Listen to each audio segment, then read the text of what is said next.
Welcome to Becoming Your Own BFF with host Randy Haveson.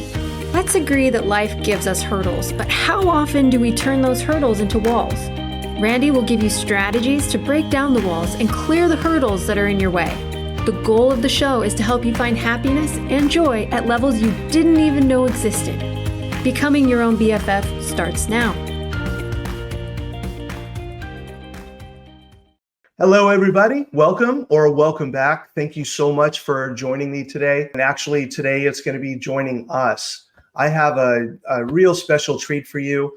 I just met this person a short time ago. I started talking to her a little bit about her work and what she's doing and what's going on with her professional and personal life. And it just was mind-blowing. And the first thing I thought is, I got to get her on the show. So I talked to her, I'm like, hey, what are you doing tomorrow? So she's going to be joining us now. So without further ado, I would like to introduce you and bring on Dr. Victoria Shaw. Yay! Hi. Yay! Oh, thank you so much. And I really appreciate the short notice too. That just means a lot to me. But you know how things work out. It's like when you're on the path, the universe just keeps giving you all these amazing gifts. And my view is that you're one of the gifts that have been put in my path at this point in my life. So thank you for that. Thank you. I agree with you 100% all the way around. It's just how things flow. I love starting with a brief overview of what you do and all that. And then I want to go into how did your journey start? So for me, well, first of all, brief overview. I call myself an intuitive counselor and spiritual guide. And my background and training is I have a PhD from a fancy school in psychology. I have a master's of counseling, did some postdoctoral work in developmental and educational psychology. So lots of letters after my name and good alphabet soup, and was rewarded throughout my life, at times at least, for being smart in that left brain way. But for me, what I've come to realize, two things throughout my life that I didn't really know what they were called because I didn't have a very spiritual upbringing, but it all makes sense now. But two of the guiding forces in my life, for all of my life, were, first of all, a deep sense of purpose. I always felt a deep sense of purpose. I always felt like there was something, guiding me in a particular direction, and I just had to keep following it. And I didn't really understand what it was or how to figure it out, but I knew that when I didn't feel that sense of purpose, I didn't feel good. Like when I wasn't aligned with that, whatever it was, things just didn't feel right. That's number one. And then number two, I've always been really crazy intuitive. Probably even what people would call psychic, seeing things, knowing things that, my left brain could not explain to me how I knew, but I knew them and they were always right. And as a child, I remember a lot of people saying, "Ooh, that's so insightful for a 7-year-old." And I just realized my whole life I've had the ability to receive guidance for people and understand life from that broadened perspective, and hear my intuition. I just didn't know what it was called. And for me too, I grew up, my childhood was, both my parents crossed last year, so I feel I can speak of them freely now. I wasn't raised by the most emotionally mature or have their act together folks. The wolves did a better job of parenting me than the parents themselves, right? Mm-hmm. So I was growing up in a really chaotic environment. And like many highly sensitive, empathic, intuitive kiddos, I was sort of trying to do all the work for my parents, emotionally, because I recognized right away they did not have their act together. So I was really overwhelmed. And so a lot of my journey was recognizing, my intuition and my spiritual purpose and all of the things that have been guiding me through life and getting clearer about that. And also learning to kind of get rid of some of the noise, some of the garbage, that was very helpful to me as a child navigating, a very dysfunctional, chaotic environment, but maybe not so helpful as an adult who, is charting her own course. So, and that's what I help other people to do too. I help other people to tap into their intuition because I believe, your intuition is the voice of your soul. And I believe we all have it. You don't have to get spiritual for it to work, but I just think it's more fun that way. But But we all have it. I think we're all spiritual beings having a human experience. We all have that connection to our higher selves or our soul. It's guiding us 24/7, even if we're going like this. And so what I help people to do is listen to it and follow it more intentionally. Because when we do, and this was how it was for me, everything about your life will change. It will change for the better. And then it will just keep getting better because intuition is the gift that keeps on giving. Do you remember when we used to listen to AM radio and it's like you turn the dial just a little bit, it's like you get the feedback and all of a sudden, boom, you're tuned in. Yes. Is it that kind of a thing? Like it's always there, but when you tune into it and you adjust a little bit, it's right there. Yeah, 1,000%. That's a beautiful image and one I've never used before, so I'll probably be stealing it. But yeah, absolutely, go for it. And when we're tuned and we're calibrated to our higher self, that's when everything flows. The intuition is just part of that, right? Your abundant nature, your joy, being in the flow, your purpose, all the things that, our sense of well-being, all the things that we want, that we think we have to work really hard to get. When we are tuned and attuned to our own highest frequency, it all just flows. And intuition is nice too, because it will help nudge us back there. It'll help nudge us back there. It will light up the little breadcrumbs or the little trails to show us where that path is. Let me ask you another question, because I'm wondering if you have experience with this as well. I agree with you that everybody has it, but at different degrees. But I find that most people are afraid of it. It's like they're afraid to tap into it. It's almost like, King Arthur reaching for Excalibur. It's like, oh my God, who, me? I get to do that? Yeah. That they almost kind of avoid it. Do you have experience with that? And how would you help someone to get over that fear? So we have a lot of conditioning that tells us our intuition is not safe. Most of us are born knowing. We're born knowing, and again, some of us, like me, it's just off the charts. But we all have it. We all have it. We're all born with this expanded awareness. And usually in the first 7 years of life, we shut it down. And this is changing, by the way. I have so many more parents now that come to me for support because they want to keep this awake and alive in their kids, and it's happening. And some of us, we just don't shut it down well, or circumstances force us to keep it alive, for our survival in ways that maybe don't serve us, but at least keep, the channels open to some degree. But to a great degree, in the first 7 years of our lives, most of the people in your and my demographic, right, because we're about the same age, have learned to shut it down. And we do this for a lot of reasons, but a lot of it is early on, and your listeners are totally, and viewers are totally going to resonate with this, right? At some point in your life, you knew something and you didn't know how you knew it. Maybe you knew mom was having a bad day. Maybe you knew something was going to happen. Maybe you knew what you wanted to do really bad, because you just knew it was the right thing to you. And an adult or a primary person in your life shut it down. They said, you can't know that. No, honey, that's not true. I'm having a great day. Leave me alone. Right?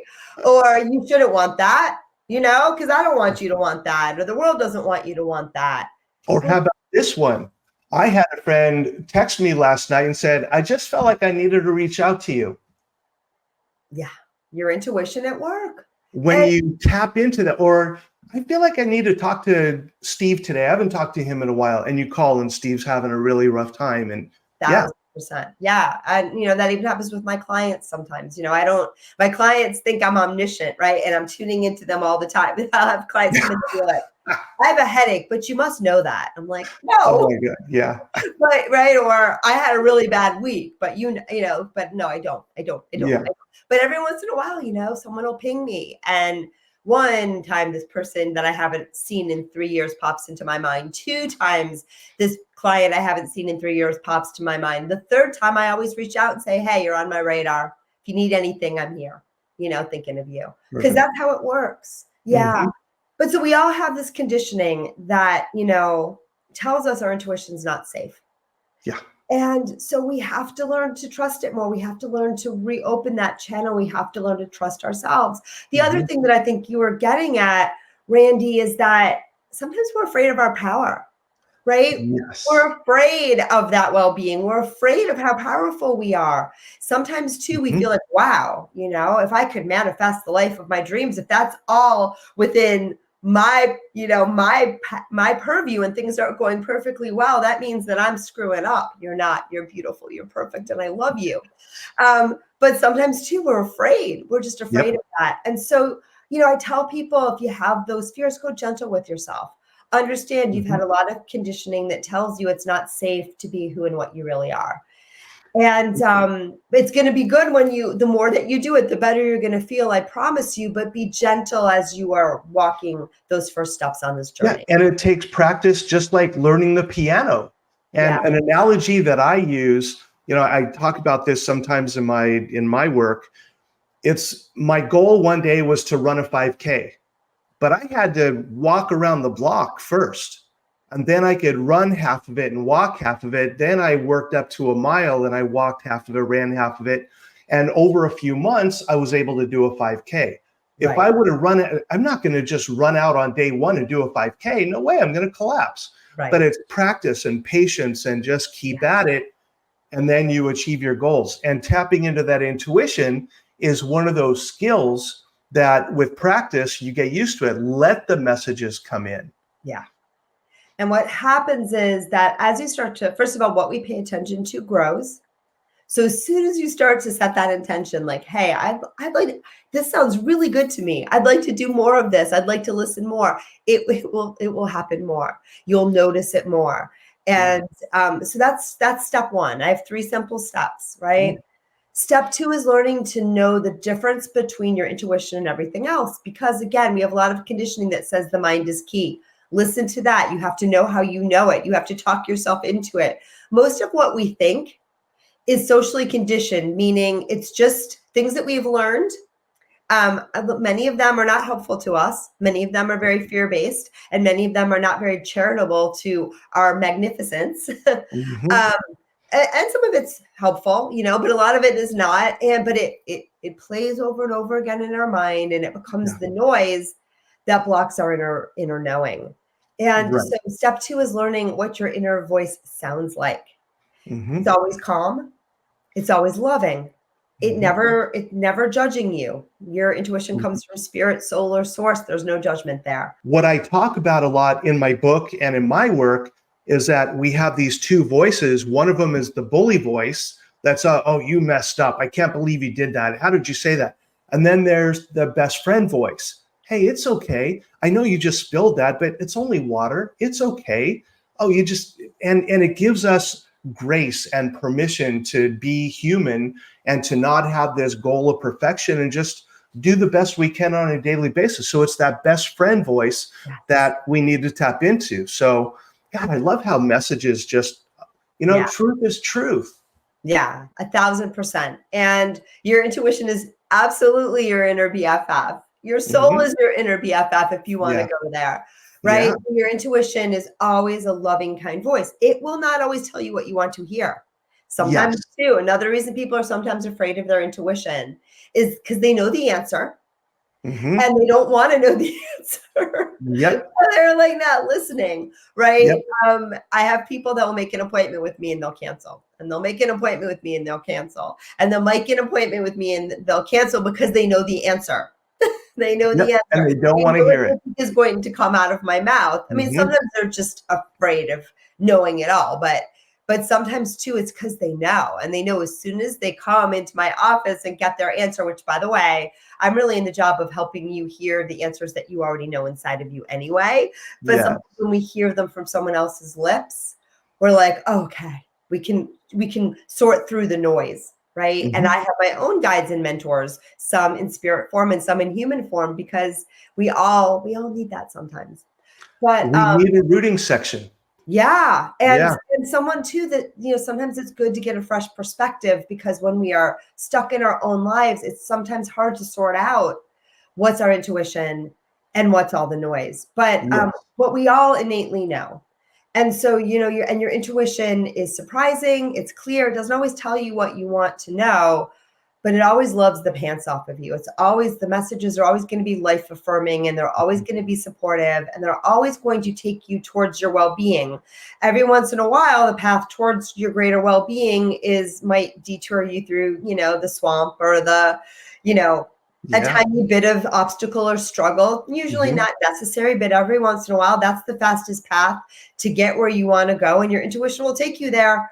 But for the most part, I find that's not the case. I find that when I listen, things get instantly better right the forking way. Like it's really, Absolutely. really nice because your spirit, your soul, your higher self, and I hope these words are okay words to use on your show. Absolutely. You know, is just wants you to have the best life possible and wants you to live in joy 24/7 or close enough, because that's And your you know what? Here's one of the things that I have found too, that life might give us an obstacle, but it always provides the solutions to get over that obstacle 1000%.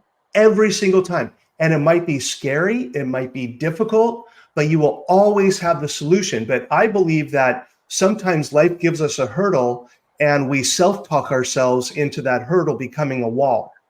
So Yeah. the universe gives us the tools to get over the hurdle, but we knock into that wall. It's like, well, see, it wasn't supposed to happen. It's like, no, it's the wall you created. If you get rid of the wall, you have the tools to get over the hurdle. The way I think about it is life is always happening for or with you and not to you.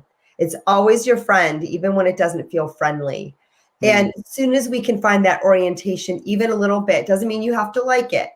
Doesn't mean that you can't sit with yourself when you're screaming and wanting to bang your head against the wall or throw things against the wall or TNT the wall. Like, you have to be authentic with where you're at. You have to love yourself where you're at. You have to tend to those human feelings because they're real and they matter. It's a matter of just not believing them super hard, you know? Just don't believe them so hard. It's like when a kid is having a tantrum because they're not getting the ice cream cone that they want.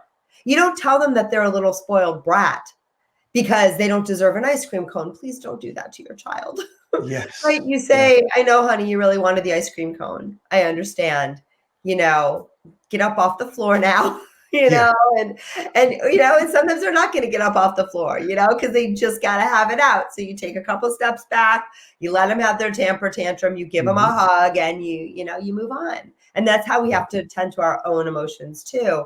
But when we can also at the same time recognize, right, there's beauty and gifts in every obstacle and in every experience. Even if I can't see it right now, I got to trust that it's there. That's how we reorient ourselves to get back up on that horse and, you know, leap over pretty much anything. Pretty much. I mean, you had the exact perfect parents you needed in order to get you where you are today. I needed to become a hardcore cocaine addict, alcoholic that got kicked out of colleges and fired from a job delivering pizza so I could get into recovery and be where I'm at today.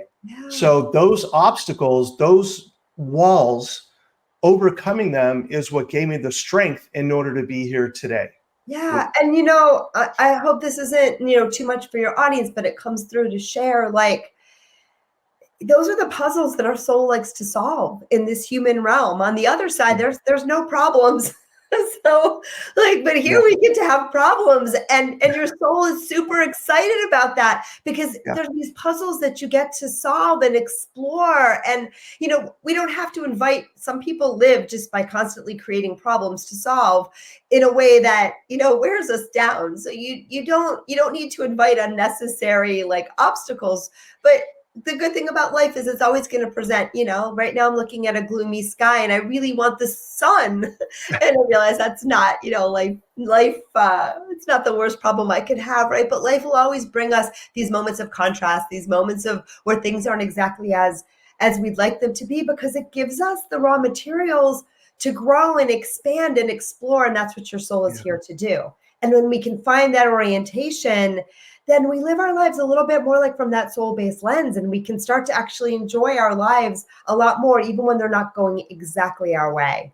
And, you know, and we find the way through too. Which is nice. And then once we work through it and get to that other side, the rewards feel that much better. They always do, until the next one, no. But no, for real, they do. And, you know, I remember having a realization once, because didn't win the parent lottery for sure, but one of my parents was extra specially difficult and really, really, really difficult. And I remember at one point in my journey, just spontaneously feeling gratitude for that relationship. And it was a really challenging relationship because that parent was really mentally ill, and their mental illness made them very unstable and unkind, right? And but sorry, but I had this spontaneous realization. I'm like, I wouldn't be who I was today if I didn't have that experience. Yeah. And it was a full body tingle, and you can't force that, right? Like, you'll get there when you get there. But knowing that part of you was already there. I mean, it was a game changer. It was a life changer when I understood, like, oh wow, as hard as this was, it made me who I am, and I love that. I love being who I am, and I'm so grateful, for my mom for helping me to get here. And that's the healing. That's the healing that takes place. Yeah. And sometimes it takes 2 years, sometimes it takes 20 years. Yeah, 40 years. 40, yeah, whatever. But just right? Yeah, it doesn't matter. Yeah. Yeah. So I want to talk about your TV show a little bit too, because I'm really excited for you. I can't wait until this comes out, and I want to let my folks know about that so they can tune in, and I hope they become as much a fan of you as I am a fan of you. So yeah, I want to hear more about that. Let's talk about that. Yay. Yes. So the show is called Living in Alignment, and it reflects on all the tools that you need to live from that more soul-based lens, awakening your intuition, living with more joy and ease and abundance. And it's a series of intuitive readings with the most amazing guests. I don't know where I found them all. The universe lined up the most beautiful souls that agreed to be on the show and receive guidance for themselves and for all of you, because we learn so much from each other's stories. Yes. And so it was very compelling to watch, to be part of, to see what came through. And it's going to go live. I don't know when. We are just getting everything edited. It's going to go live either later this summer or first thing in the fall on the Soul Search TV is the network. So you can Google Soul Search TV. And then from there, it streams to Apple, Amazon, and Roku. So you can find it everywhere. Living in Alignment with Dr. Victoria Shaw. And it'll be coming soon. And can I tell them about my podcast? Of course. Yeah. I want people to know how to get in touch with you, your website. Yeah. You do retreats also. I want people to know about your retreats. Yeah. So plug yourself. Go for it. Yeah. We're filming season 2 of Living in Alignment.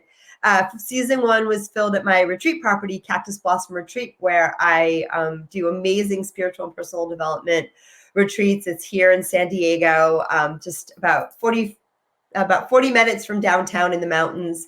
And we rent it out for people too. So if you're a retreat leader, you can check that out as well. But season 2 is actually going to be a retreat. So if you feel called to be on TV and come to a retreat, we have a few spots left. It's going to be amazing. I keep calling it Real World Meets Your Spirit Guides. I love that. It's going to be fun. So that's season 2. But anyway, if you can't wait for any of that, you can also listen to my weekly podcast, Intuitive Connection with Victoria Shaw, which is on all the major platforms. And we are 4 years running. So there's lots of good material there. I think we're about to have our 222nd episode. Wow. I think that's going to drop next week. So yeah. So you can check that out too. And I do readings on there and solo episodes, and I have amazing guests. And I'm sure Randy's going to be on there soon because I just love talking to him.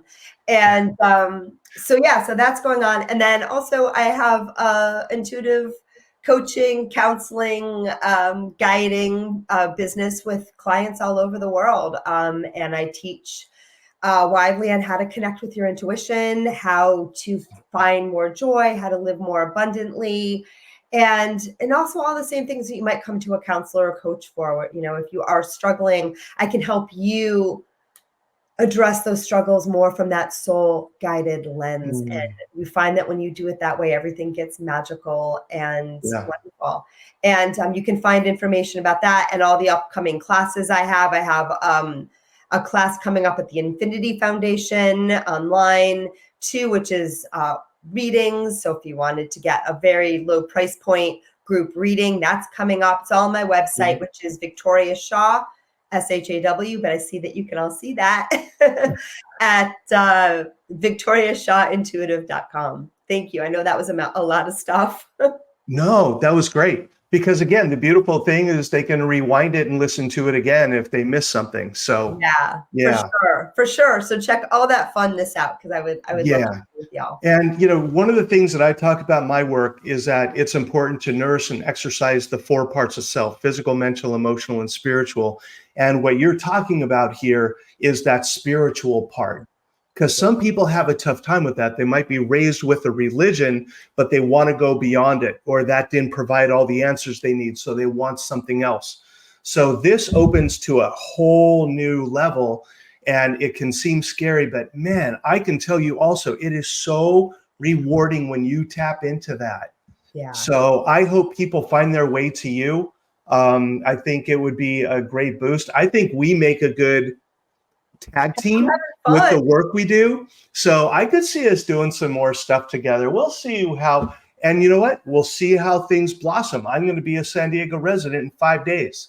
Yeah. So we get together and talk about what we're going to do. I love how the universe works, my friend. It's beautiful. It really is. Thank you. Thank you so much for the short notice joining me. I love your message. I love what you're doing. And I'm looking forward to seeing how it evolves. Same. Thank you so much. This was great. Yeah, thank you. And everybody, thank you for joining me today. And the next time you see this, I'm going to have a different background. I'm going to be in San Diego. So yes, I'm so excited, nervous, scared, excited, all of the feelings all in one. And I encourage everybody to get in touch with all your feelings, because they're such a gift. So thank you for joining me and Victoria today. And I look forward to seeing you again in the future. Take care. Bye. You've been listening to Becoming Your Own BFF with your host, Randy Haveson. Tune in every Friday at 1:30 Pacific on transformationtalkradio.com for more tools to stop being your own worst bully and start becoming your own best friend. Learn essential skills to boost self-esteem and overcome the devastating effects of ego. By focusing on physical, mental, emotional, and spiritual well-being, you can start listening to your best friend voice rather than your inner bully voice. For more information, visit randyhaveson.com.